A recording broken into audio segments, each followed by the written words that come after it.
Hey, okay, back once again. Finally, we're gonna do something with the sword. We've talked about our hips, we've talked about our shoulders, we've talked about our grip, we've talked about what's what on the sword. Finally, we're going to put a sword in our hands and we're going to do something. In this case, that something is going to be our first card, Langort. Langort is the very first card you're going to learn because it is the best card. Langort means the long point. Remember, the ort is the point. Lang is exactly what it sounds like, long. And the guard itself is exactly what it sounds like. It is a position in which you are in a neutral stance and the sword is out in front of you. This is the get away from me stance. It is a very strong position to be in because the point is all the way out there for your opponent to deal with. Your opponent has to get past all of this sword to get to you. Your opponent, who also has a sword the same size as yours, will not be able to reach you without getting this out of the way. To view this from a couple other angles is here and here and here. We're taking, so a couple of key points here. We're taking a neutral stance. Everything that we already talked about with our external rotation of our hips, external rotation of our shoulders. Shoulders are externally rotated. Shoulders, scapula or shoulder blades are pulled down and back. Grip is enough to hold the sword, not too terribly tight. If I were to bring the sword in, notice I'm looking down this center line. I realize the mat shifted a little bit.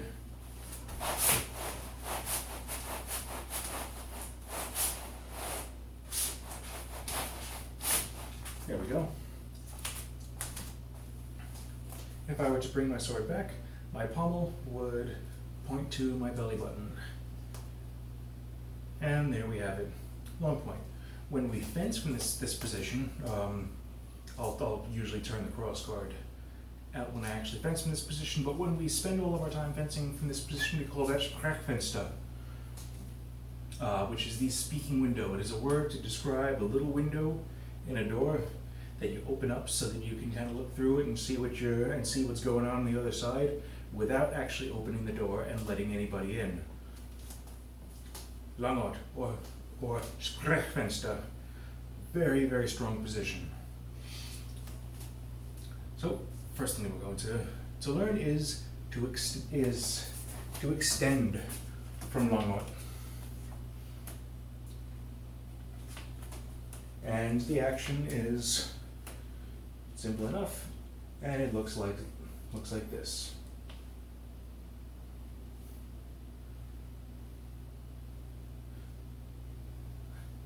That's it, just to start. Now how do we do this? A couple of points to it. Remember, everything here is loaded. It's all ready to go. I start, if I'm here and I kind of give my bottom fingers a little squeeze. See, the point kind of travels forward a little bit. That sort of starts the action. And again, while keeping the shoulders down and back, the tricep extension completes that. Now here's a little drill that we can do to develop that. This comes from classical fencing. This is an exercise that I learned for Italian rapier.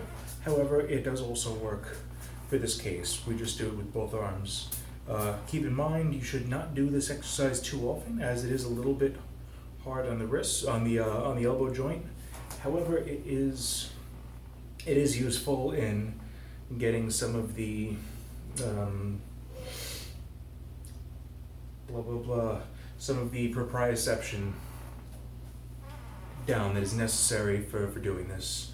So to do this, take your arm, put a beanbag in the crook of your arm, and snap your arm open.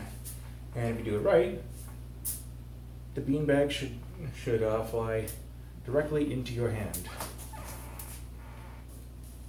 If the arm is kind of right, you see with the wrist turned in, it does, the beanbag doesn't make it out. Wrist turned the other way, beanbag flies that way.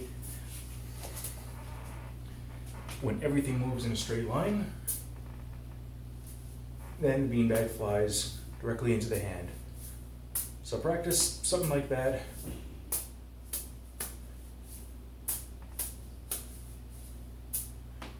Get the hang of it. Again, don't do it too often. Don't worry about it too much. It's just something to help cue the response of arms straighten out, shoulders stay externally rotated, and that gives us the extension.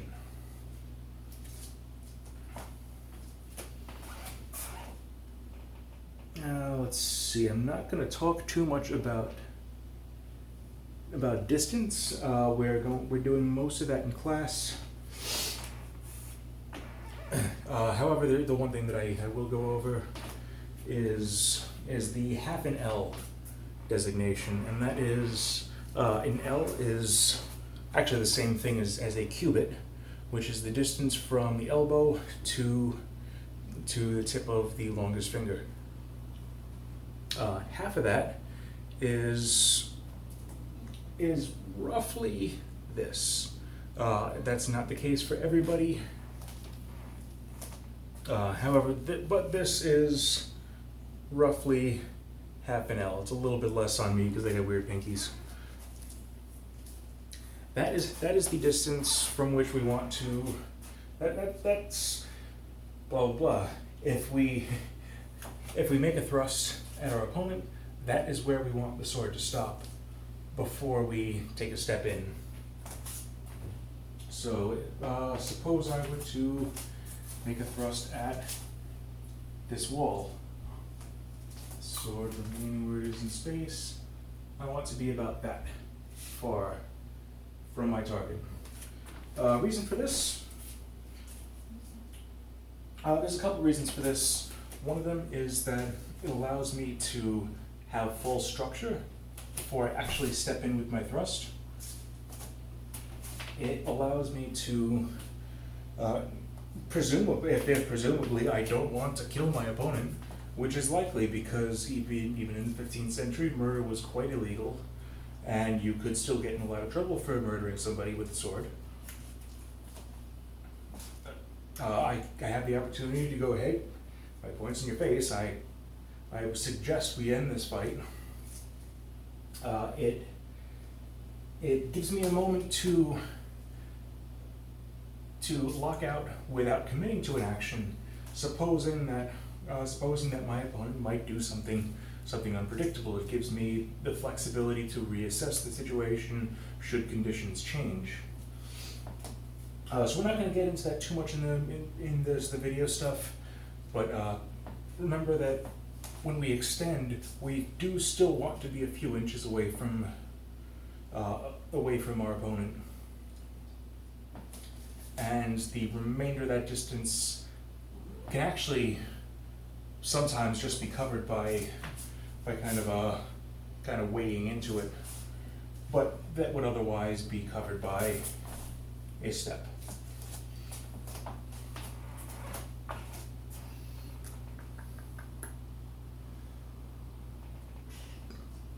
So now the string. Oh man, I wish I actually had a string together for this. Actually, you know what? We're almost 10 minutes in. I'm gonna save the string for the next video.